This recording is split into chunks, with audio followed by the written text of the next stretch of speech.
has excellent experience having worked at the car dealerships on the finance side. So I think he'll be insightful, and I think you'll enjoy his presentation. So without further ado, Cameron, you can take it over. Thank you.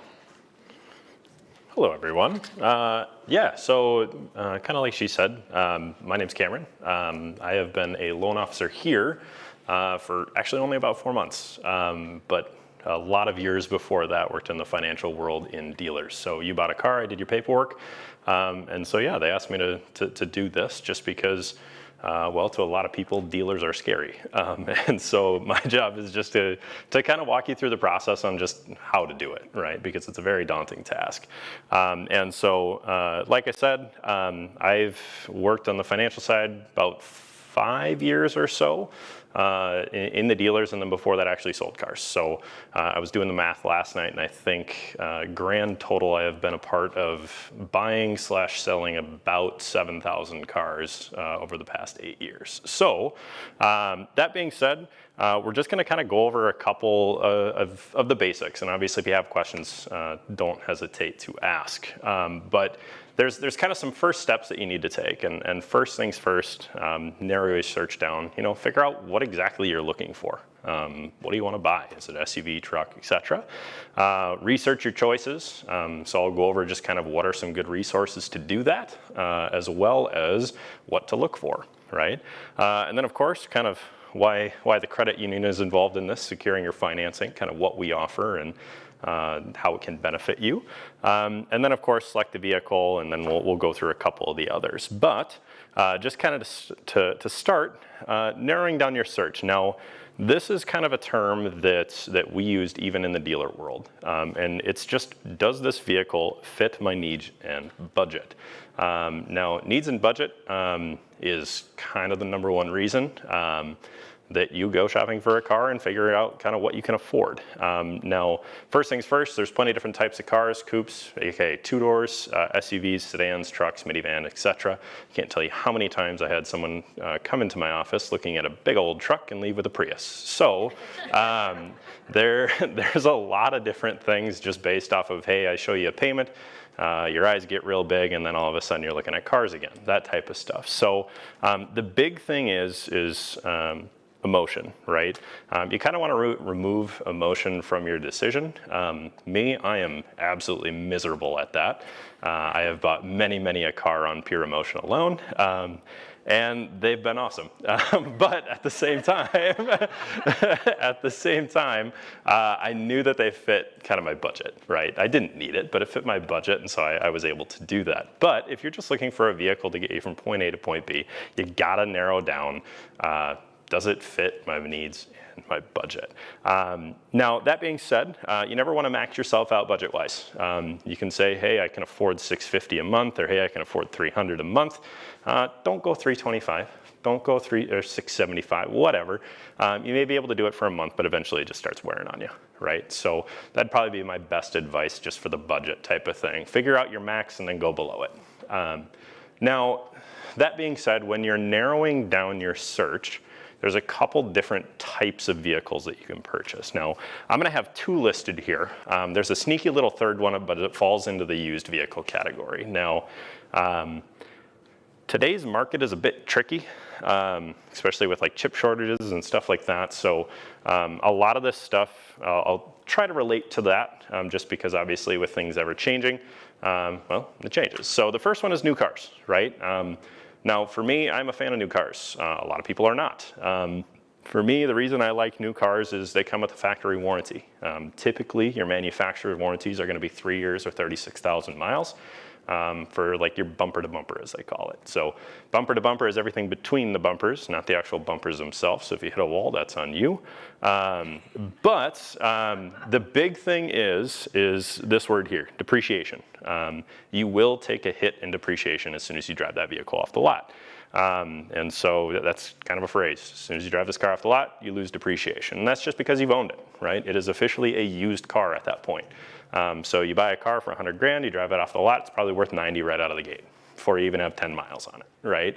But like I said, there is the benefits of it being brand new. You know the vehicle's history because there isn't one. And typically, because of that, they get the best interest rates, right? Because the number one reason people miss payments is because they're fixing their car. Well, if your car is brand new and if it doesn't have a warranty, they're willing to give you a better interest rate because there is less risk there. So that's kind of a broad overview of new vehicles. The next one is obviously used. Now typically, these are gonna be less expensive. In today's market, maybe not so much. They're still gonna be a little bit more expensive than they probably should, but that is supply and demand for you. But you're also gonna get obviously less drive-off depreciation because someone's already taken that hit for you, right? And you're just kind of taking up what's left. And so with these, there are some upsides, downsides. Upsides is price. Downside is you don't really know the vehicle's history, right? And we'll kind of go over how to figure that out in terms of what to look for and stuff like that.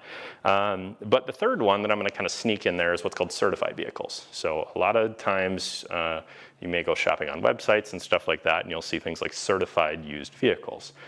Certified used vehicles are vehicles that are inspected up to a manufacturer's standard, and they essentially get a mini vehicle, mini factory warranty from the manufacturer. It may not be 3 years or 36, but it might be a year, it might be 2, depending on the manufacturer that you're buying it from.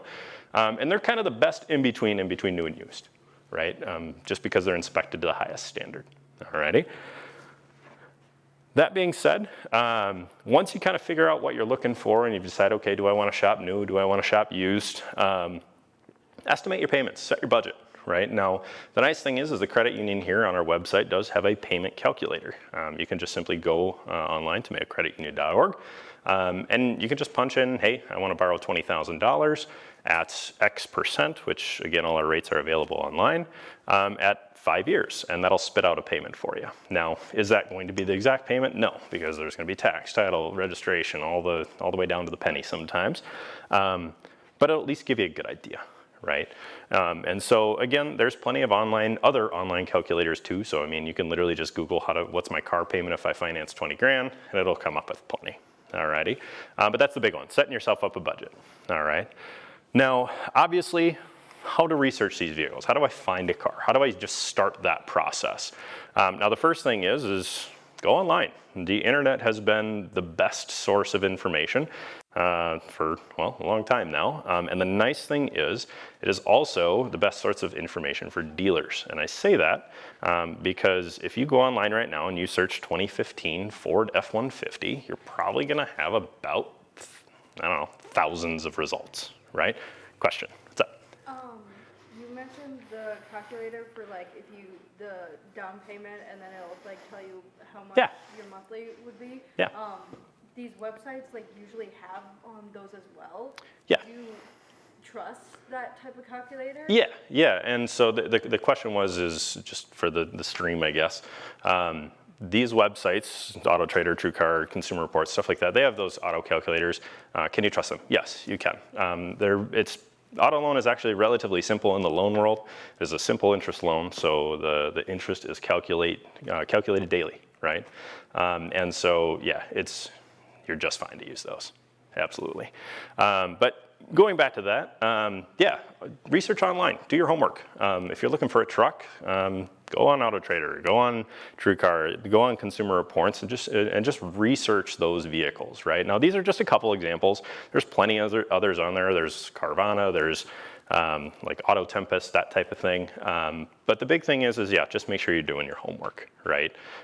Look at the car, look at what engines they come with, look at what years had certain problems, what years didn't, that type of thing. You're able to find out a lot from vehicles. Now, that being said, once you kind of figure out that budget, figure out what's in your price range. Now, the best kind of rough calculator tool that I always told people when I worked in the dealer, and I still tell people now, is roughly for every $10,000 you borrow, it's going to be about $200 a month, right?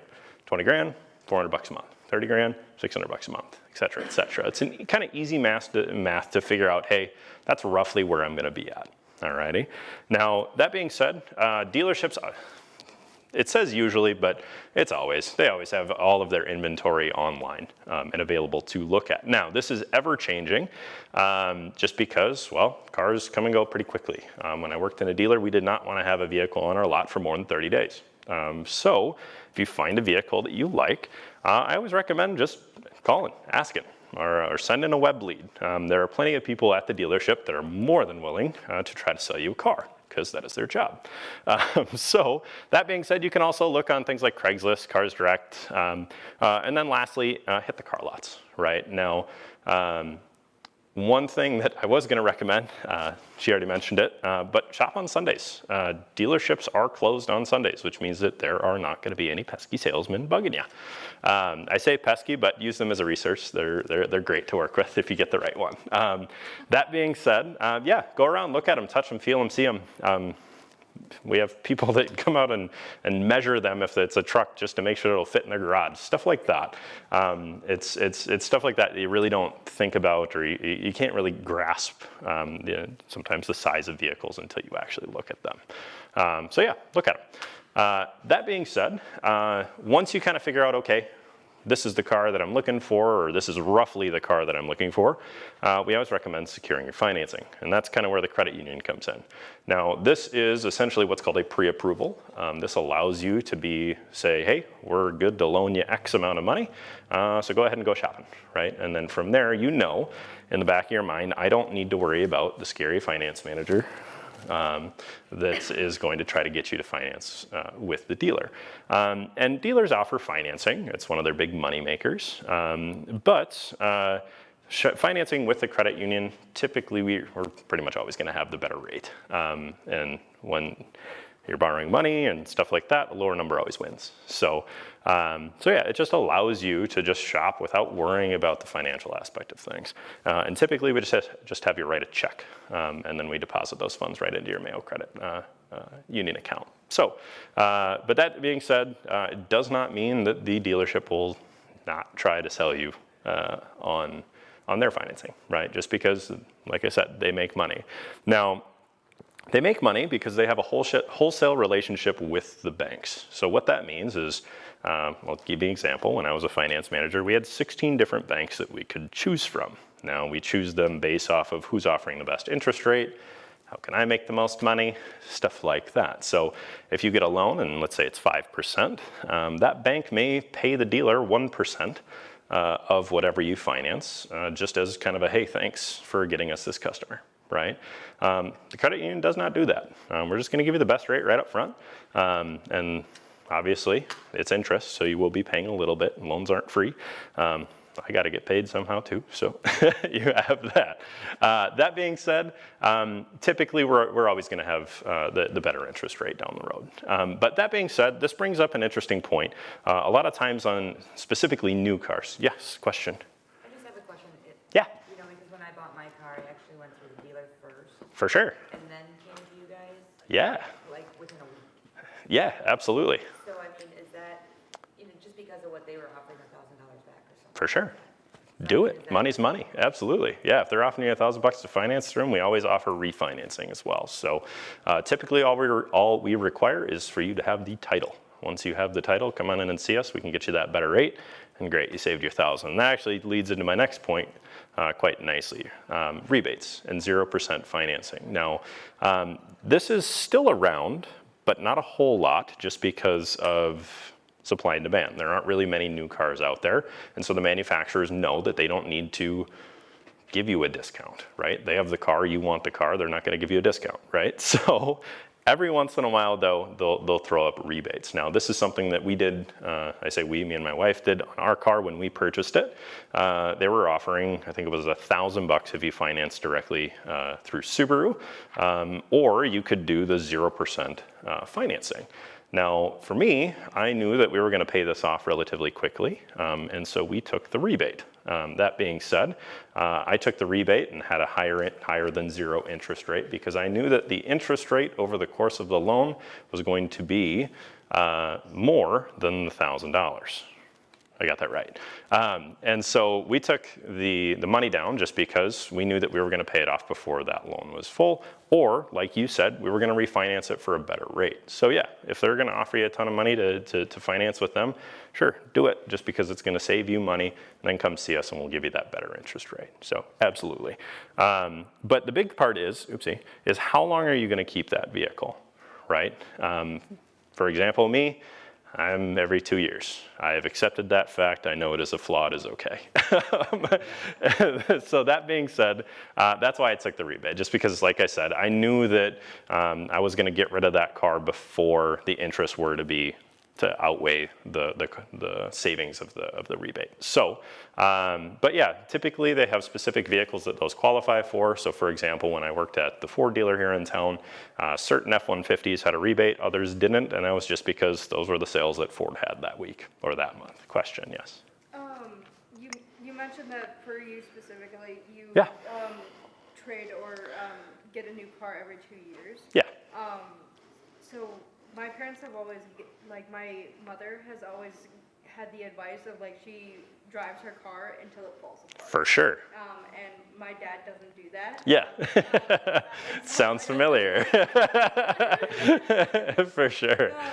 And so like, based on your experience, what do you think would be like better? Do you think you What's going to save you more money type of thing? should you drive your car to the Yeah, that one. That will always save you more money in the long run. Mine's going 19 years. I haven't had a car payment. There you go. 17 of those. Yeah, absolutely. It does major work. It just does. Like I take it in every year and they look at it and it's basically fine. And That's my fear is like the I'm not gonna go till it maintenance. falls It's apart. like For sure. you end up like increasing so much money in trying to keep the car running. Yeah. well, When it when starts you to get get to that point, then you buy it. Yeah, so that's one of that's another reason why, like for me, I was typically shopping new cars because I know they come with a warranty because I didn't want to deal with the maintenance. I didn't want to do that, and they had that coverage for 3 years. Well, I'm going to keep them too, so I'm always going to be covered, right? And so again, that's up to the personal preference. I've pretty much accepted that for the rest of my life, I'm going to have a monthly payment. I'm okay with that because I get new cars. So yes, until I don't have a job, then I'll keep it forever. So.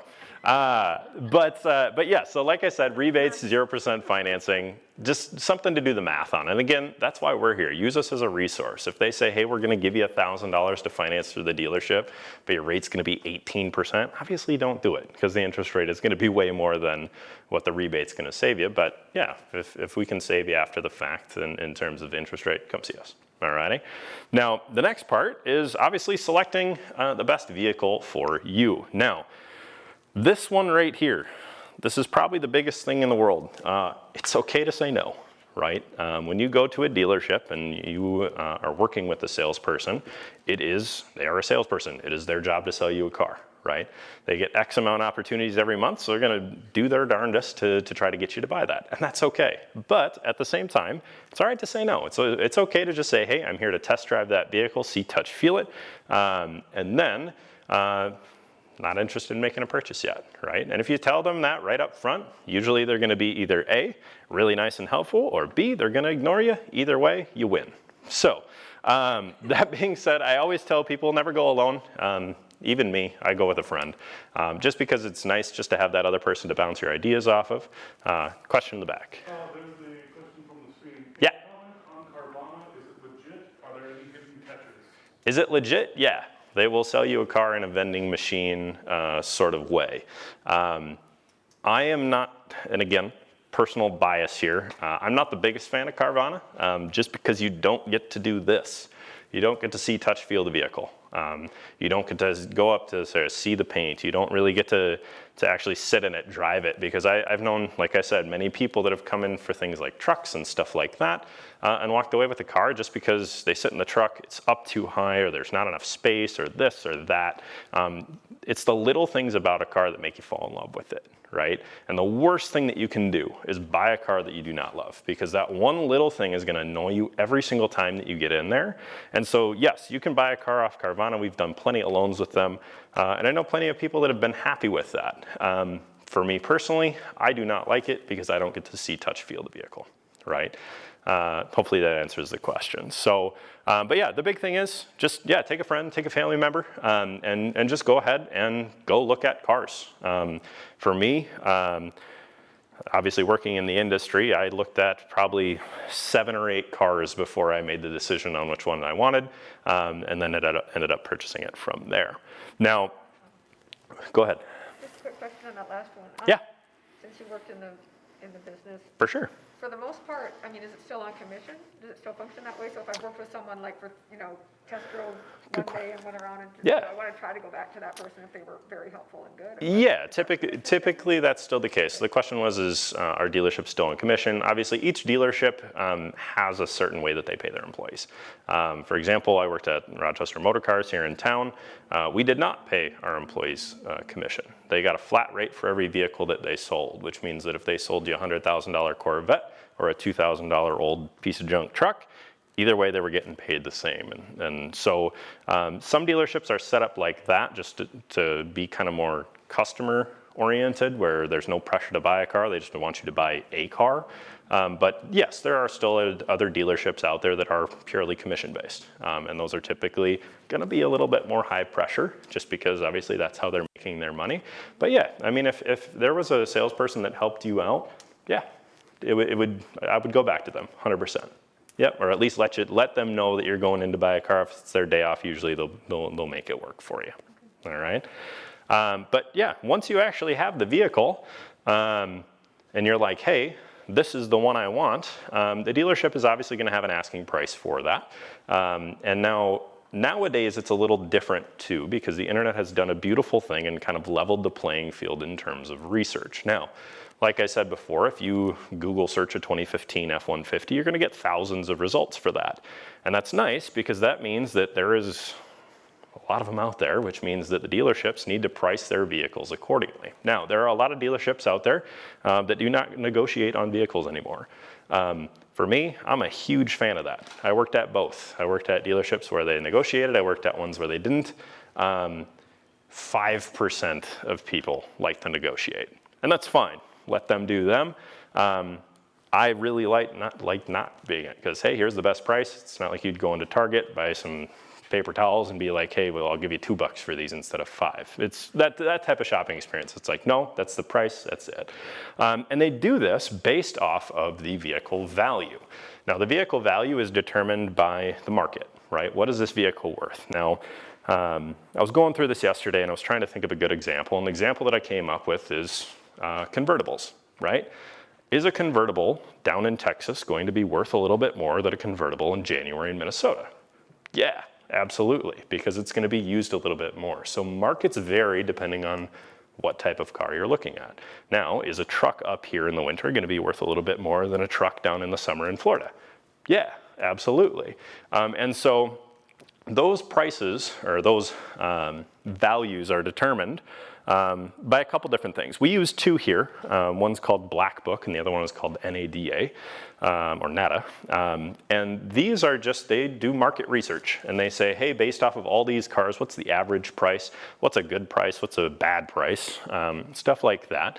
But the big thing is we look at this based off of what's called loan to value. How much are you borrowing versus how much is the car worth? Now, I'm going to use big, easy numbers for this one. So let's say you go and you want to buy a Corvette, and that Corvette is $100,000, all right? You buy that Corvette after tax, title, licensing, you're paying $110,000, all right? Well, the vehicle is valued at $100,000, so you are 110% LTV. Now, typically there is a maximum for this, all right? Especially with our loans, that maximum is 120%. I'm not gonna let you buy that car for $150,000, or at least I'm not gonna finance that $150,000 if the vehicle is only worth $100,000. It's not worth it, it's too much risk. What happens if the vehicle gets totaled? Well, now you're out 50 grand, right? So making sure that you look up the vehicle's value before you buy it is important because you don't want to overpay. At the same time, if you see, hey, this vehicle's worth $100,000, I can buy it for $80,000, great, you know you're getting a good deal, right? And this is always something that we can help with as well. So typically when we do our pre-approvals, we always ask, hey, what vehicle are you looking at? This is always typically taken from things like the VIN number or the vehicle identification number. And then we can just pull that value and say, hey, no, that's way overpriced, don't pay that. Or yeah, this is a really good deal, go for it, right? And so vehicle value is super important, especially for loans.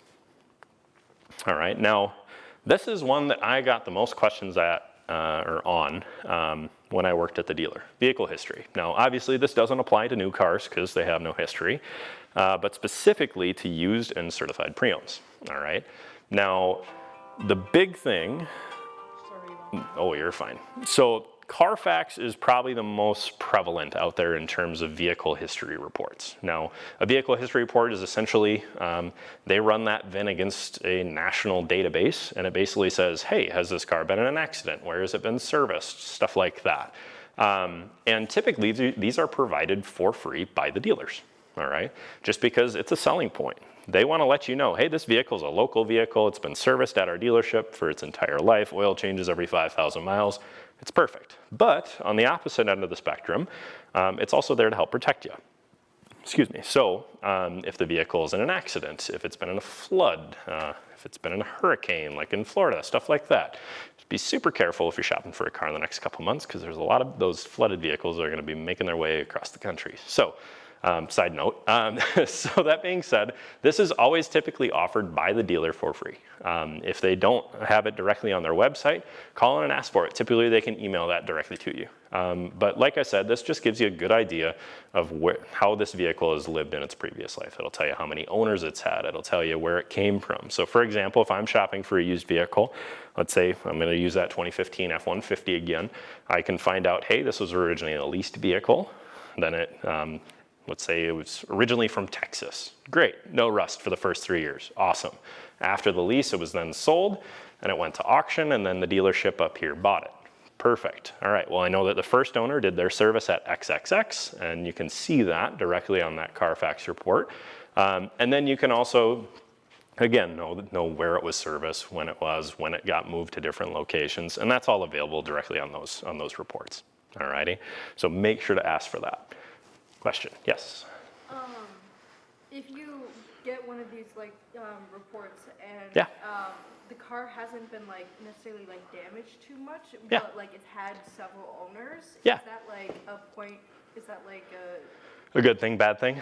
Yeah. For me, several owners, I mean, if it's like 2 and it's like a 2015, yeah, whatever. Most people keep their vehicles 4 to 5 years. So it's not really an issue. If you've seen that it's had 8 owners over the past 3 years, probably not buying it, right?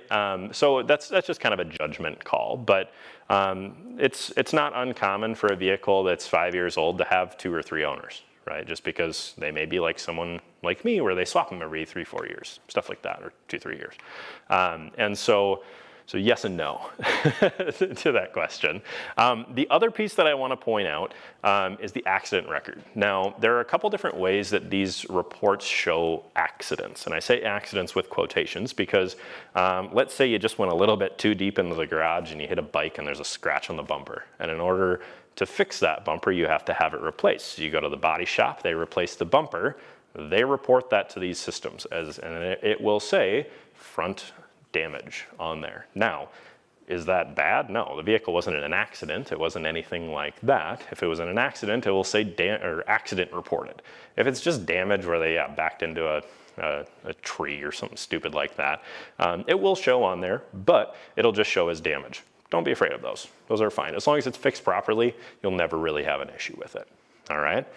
Now, moving on, this is another one. A car without a history is a car that hasn't been serviced. Yes and no, but mainly yes. A lot of people still like to do their oil changes. I don't know why. It costs you like $5 to have someone else do it. But yeah, some people change their own oil, right? That does not mean that the vehicle hasn't been serviced. It just hasn't been reported, right? And a lot of small like mom and pop shops don't report if a vehicle has been serviced. I know most dealers do, but let's say you go to Joe's down the street or whatever, they may not report that you've had an oil change done. That's fine, but if you are shopping for a vehicle and you look on that Carfax report and you see that it hasn't been serviced in 3 years, just ask. Right? Ask your salesperson, hey, do you know the history on this? Right? And they may say, oh yeah, it was a farmer that owned it. He did all his own stuff and he's had a couple cars, blah, blah, blah, blah. Just make sure to ask those questions, right? And then this is another big one, salvage titles. Now, this is actually something that I ran into yesterday. We had a vehicle that looked like it was too good to be true in terms of the actual price that they were selling it for. Salvage vehicles are when a vehicle has been totaled out by the insurance. And typically what that means, it's been in a fire, it's been in a flood, it's been in an accident, to the point where the insurance company is like, nope, it's gonna cost too much to fix for us to actually invest back into it. We're just gonna write it off, and then typically they give that owner a check back. But a salvage title is when a company or person buys that damaged car back, fixes it up to the point where it passes a safety inspection. Now, are these bad cars? No. Can they be bad cars? Oh yeah. And so we always just tell people, double check, right? It's gonna be something where if they're fixed properly, yeah, they can run. My first car was a salvage title vehicle. It was awesome until it wasn't. And then I realized that there was water in all the wiring because it had been in a flood, that type of stuff. So it's, question, yes? So with the salvage title, I mean, is that something that you guys would actually do loans on? Yes, we do loans on them as long as you can get insurance coverage on it. Sometimes, sometimes your insurance company may say, you know what, no, I don't want to provide full coverage insurance on it, because with all our loans, we require full coverage insurance until you pay it off. After that, it's your car, you do what you want with it. But with a vehicle loan, whoever is doing that loan owns that vehicle until you pay it off. So typically they do require full coverage. But yeah, if you can get full coverage 100%, we'll do the loan for you. So the downside about that is I'm gonna go back to that LTV, or loan to value piece.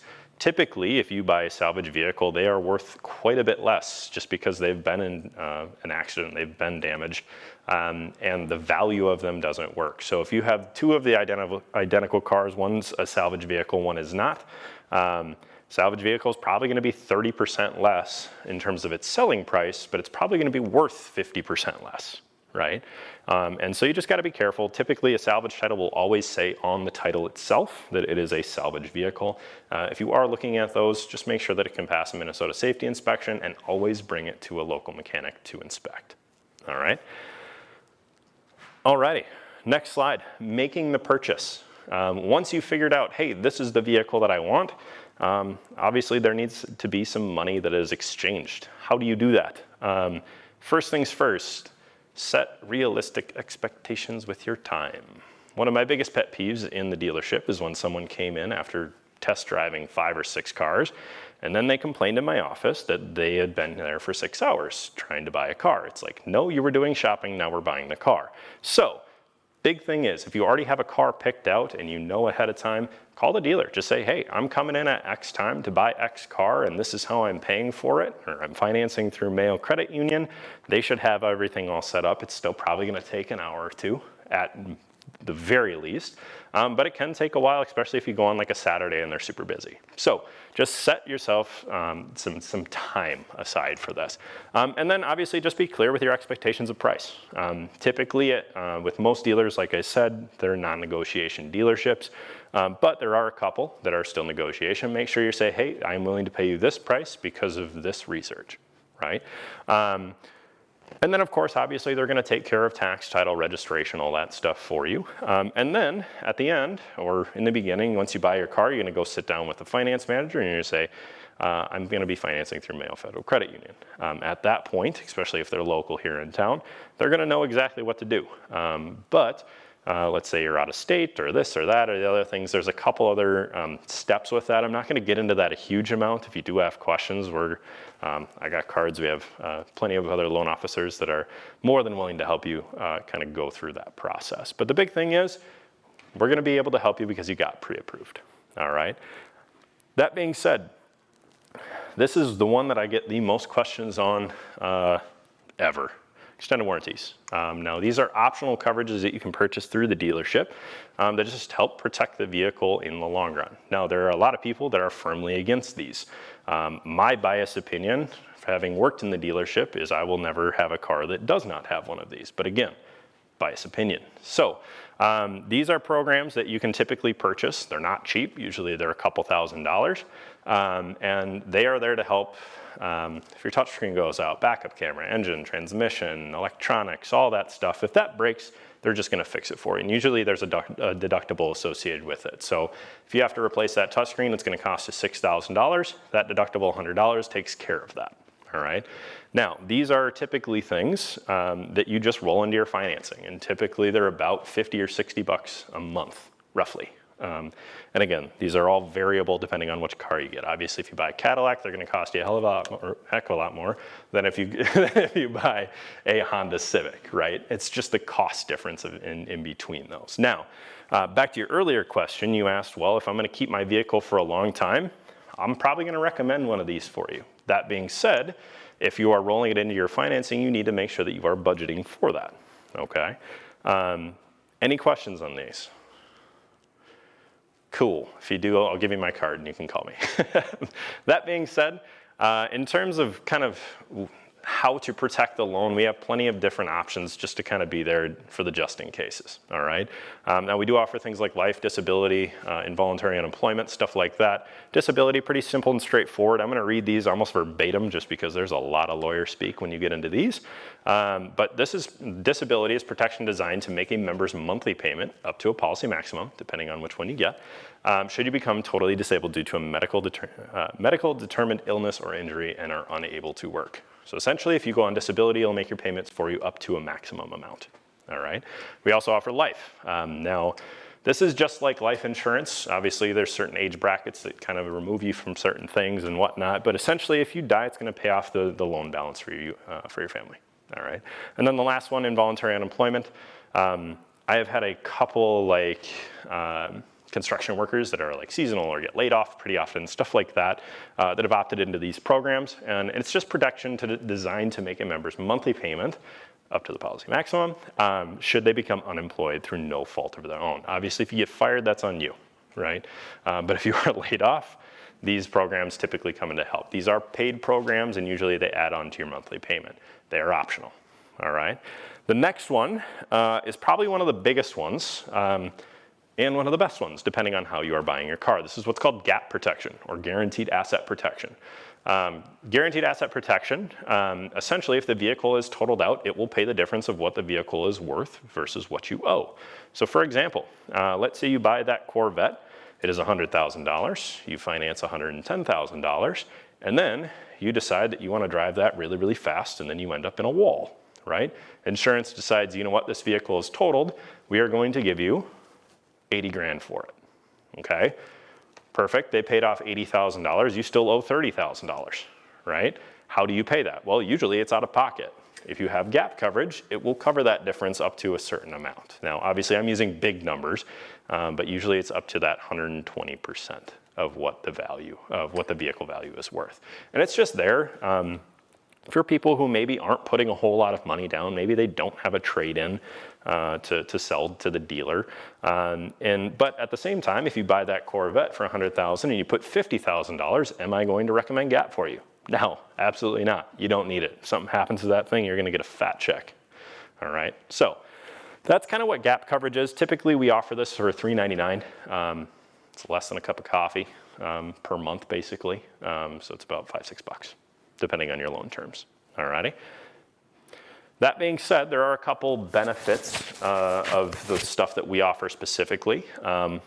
And the big thing is, essentially, we'll give you $1,000 towards your replacement vehicle if you finance both of them, both the totaled and the new one, through Mayo Employees Federal Credit Union. Now, we do not just hand you a check. We take that off of the actual financed amount. But it will also typically pay for your deductible. So this is your insurance deductible. Most people have insurance deductibles of $500 to $1,000. So if you get in an accident, obviously you're gonna have to pay your insurance company to come check out the vehicle, blah, blah, blah. GAP coverage usually covers that, all right? Again, this is available on new and used vehicles, recreational vehicles, power sports, boats, watercraft, etc. All righty, so it's not just cars. If you're buying a boat, same principles apply. Now, the big thing is obviously, how can we help you? Because we are here as a resource for you, all right? So obviously our website's kind of the big one. You can do a loan application online. It takes about 5 minutes. All you need is like your member number and to know your personal information. Pretty easy. From there, once that is submitted, that goes to someone like me, a loan officer. We have a bunch of them, but we will essentially reach out to you and say, hey, congratulations, you've been pre-approved for X amount that you requested. Right? Sometimes we may ask for things like your most recent pay stub, or hey, I need proof that you have insurance on the vehicle, stuff like that. But it's all just kind of there to protect you. Alrighty. And then of course, I always tell people, again, we can always help determine what the value of the vehicle that you're looking at is worth. right? That's why we're here. We don't want you making a mistake and buying a vehicle that's not worth what you're paying for it, alrighty? Now, kind of what you said, we can help you if you've already purchased a vehicle. If you have a vehicle loan currently, an RV, boat, house, whatever, we can refinance that. And usually we're able to beat the rate by at least 0.25%, all right? Which over the course of the loan term could be hundreds of dollars, even thousands, depending on how much you financed, all right? And again, obviously you can contact one of us by calling in to one of our locations as well, all right? These are all our locations that we have. There are a couple that are out of state. We are in the Cascade Lake office. There's one on 41st Street, Center Place, Canal Place, which is kind of south of town, and St. Mary's campus, downtown. Now we do have an office on the Cross. We also have an office in Florida that's in Jacksonville, just because again, there is a Mayo Clinic down there. And then one in Phoenix as well, same thing. There is a Mayo Clinic down there. Alrighty, so you can always come and visit us. So that's kind of it. Any questions that you have that I can answer? Yes. My dad has mentioned before that sometimes buying a car from, I don't know the name, they're like the type of businesses where rental car companies. Oh, who are yeah. getting rid of their cars because they Yeah. take such nice care of their cars. Yes. Do you think that's a decent thing to do? Yes and no.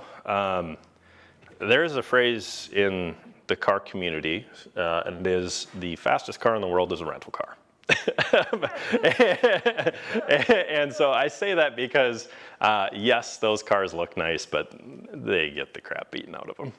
They are not nice. They are serviced well, so they do their oil changes on time and they take care of the vehicles in that sense. And typically you get some crazy good deals on them. So yes, if you wanted to do that, that would be a great option to purchase a vehicle from. If you do something like that, I would typically offer or make sure that you're at least looking at something like those extended warranties that we talked about. So, but again, biased opinion. So, any other questions that I can answer? Yeah, go ahead. So you were talking about the Black Book Yes. value and the NADA. Yeah. Is that something that I can look up or? Yeah, there are a couple resources out there that you can use. In terms of NADA, yeah, you just go to their website. Typically, you just type in, hey, this is the vehicle, year, make, model, trim level, and this is how many miles are on it. And then from there, if like you can select, like, does it have a sunroof? Does it have heated seats? Stuff like that. And then yes, it will spit out a value. Now, typically, those type of programs spit out 3 values: retail, trade-in, and wholesale. All right, retail is, hey, if I'm gonna buy this car from a dealership, that's about what I should pay for it. Trade-in is, hey, if I'm going to trade this car into this dealership, this is about how much I can expect. Usually it's a little less because, well, typically at that point you've owned the vehicle. There's always something to fix. Plus the dealership's got to make a little money. So that's kind of what that trade-in number is. And then there's the wholesale value. Ignore that one. You're never going to use that as a consumer. So, yes. How do they compare to like Kelley Blue Book? Kelley Blue Book, NADA, they're all going to be pretty accurate. The big thing that I always tell people is every site's going to be a little bit different based off of how quickly they're able to adapt to the market. So I'll give you an example. When the chip shortage kind of started in the dealership world, Kelley Blue Book was not even close to right, ever, right? We would have a vehicle, Kelley Blue Book would say, this is worth $70,000 and the vehicle would have sold brand new for $50,000. It's like, obviously that's not right, right? And so you kind of have to take those with a grain of salt. They're an estimation. Right? And in that case, I always told people, look at multiple different sources, right? Because the more data you have, the better idea that you're going to have on kind of, hey, what is this vehicle worth? Don't just take one word as just, hey, this is exactly what it is. Because we had plenty of people do that. It's like, no, Kelley Blue Book says my trade is worth this. It's like, I'm not paying you that. So yeah, do your research, look around. But yes, most of those are going to be pretty accurate. Kelley Blue Book is another great one. Yeah. Any other questions? Shoot. Hey, we're in a very different market these days. Yes, we are. Yeah. And it seems to be adjusting fairly quickly. Yeah. Are you still better off to trade it in or to sell your own car and then? Yeah, you will always make more money if you sell it outright. Always, every single time, even before the market changes. For me, that was my biggest pet peeve in the world. I hated scam callers. I hated the whole process of meeting someone at a gas station and then them not showing up and wasting my time. So for me, I always trade it into the dealership just because I'm lazy, basically. But yes, if you have an older vehicle that you know that the dealership's probably not going to pay a huge amount for, yeah, sell a private party. The beautiful part is there's a lot of good resources for that. Craigslist, Carvana even will buy your vehicles, all the way down to like the mail classifieds even is a great spot for that. Question from YouTube. From YouTube, what if a person does not have an account with Nephew yet? What do they need to do before before a loan can be applied for? Absolutely. You can still apply for a loan without being a member. And that is okay. We will still tell you whether or not you are approved or declined or whatever. You just need to come in, or you can do this online, and sit down with a member service rep and establish your membership. So essentially, it's just opening a savings account. Or if you have a family member or friend, so like for example, before I worked here, my wife is a nurse. So she was a member of the credit union. Because I was associated with her, I was able to get a membership. So there are plenty of different ways that you can do that. If you do it online, typically it does take a day or two because we do need a physical wet signature. But if you come into one of our locations, these ones, you can just sit down with a member service rep. It shouldn't take longer than 20 minutes. Any other questions? Shoot. I saw your hand first. What's up? Okay. So this may seem like a weird question. No, shoot. But, so like since I'm kind of younger and I really don't know the process of like, finding the documents and like what all those documents say when you're like purchasing a car. For sure. And say like a parent can't be with me if I'm Yeah. in like another state or something. Yeah. Can I take those documents from Like the dealer and take them to somebody to the bank so that they can explain? yeah, you can always do that. The one thing that has been really, really nice in the past couple of years is dealerships didn't really have the best reputation. Some of them still don't. That's what I'm worried about. Yeah. They're trying to like. Absolutely. Yeah, absolutely. So the one thing that I always recommended is kind of going back to the slide that just say it's okay to say no.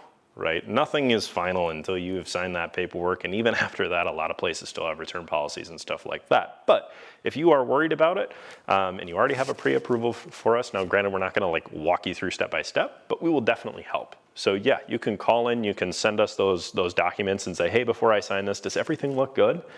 We'll say yes, no, here's what you kind of need to do.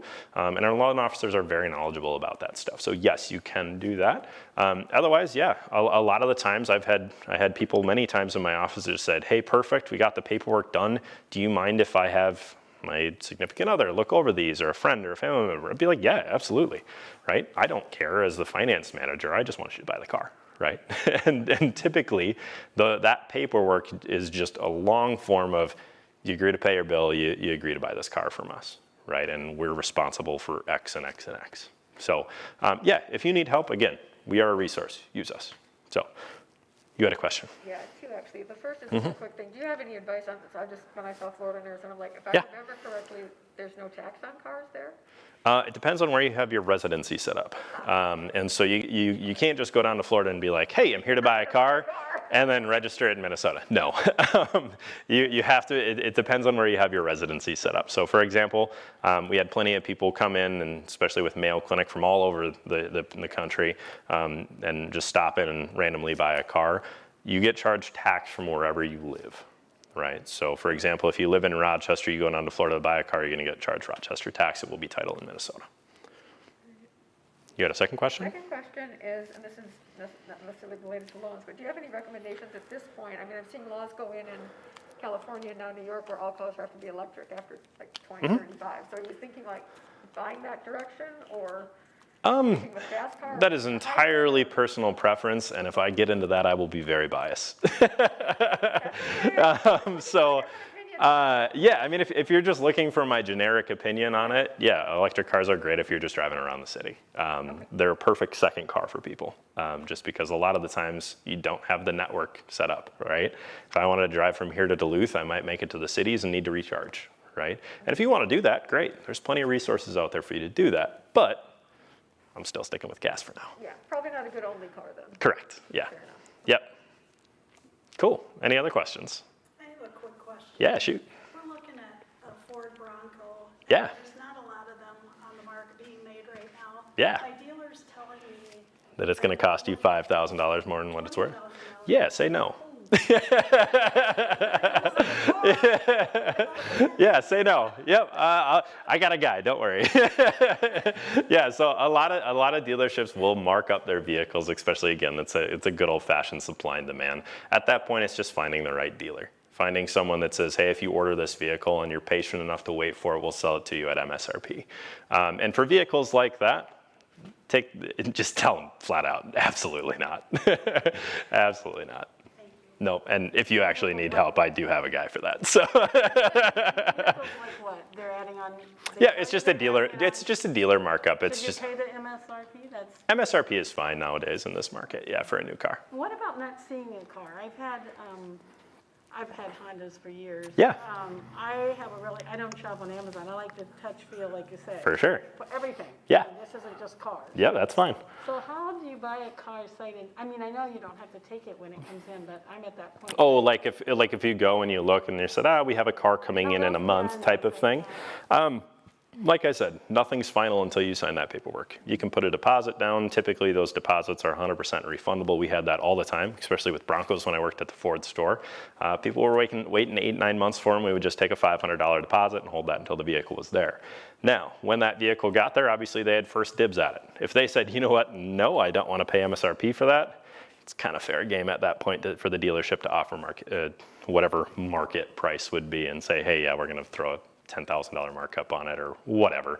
But at that point, you as a consumer need to use your brain. So, and just say, absolutely not, I'm not paying that. So yes, in terms of sight unseen, just remember nothing's final until you sign. Yep. Any other questions?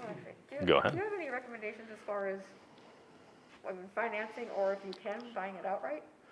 Advantage, disadvantage? Yeah, in terms of kind of, hey, do I just write a check for this or do I finance? Or half and half, or, I mean, I don't know. That's entirely up to kind of going back to that budget of what do you want to pay a month? Do you want to have a monthly payment? If you can afford to pay it off, why not, right? Because then you're not paying interest. Tax and interest and all of that. Correct. But at the end of the day, not a lot of people have that privilege, right, to do that. So at that point, it's just, kind of figuring out, hey, where do I want my monthly payments to be? I've had plenty of people say, hey, I'm buying a $60,000 car. I want to put $40,000 down because I want my payment to be $400 because I'm financing 20 grand. So that's entirely up to each individual's situation and whether or not you're okay paying a little bit of interest on X amount of money. So if you can do it, go for it. If not, that's why we're here. What's your take on rental cars? Like I mean, those leasing. leases? Oh goodness, that's a whole new can of worms. Well, I don't know if it's changed. It has not changed a huge amount in the past couple of years. They are a lot better than they were 15 years ago. But leasing right now is not really worth it just because the new car markup is so high. But ask your loan officer because again, that's a whole new can of worms to open up. And Mail Employee Federal Credit Union, that's all leases are typically done directly through the manufacturer, so we have no part in that. All right. Anything else? Beautiful. Well, thank you all for coming. I appreciate it greatly. Yeah. Thank you.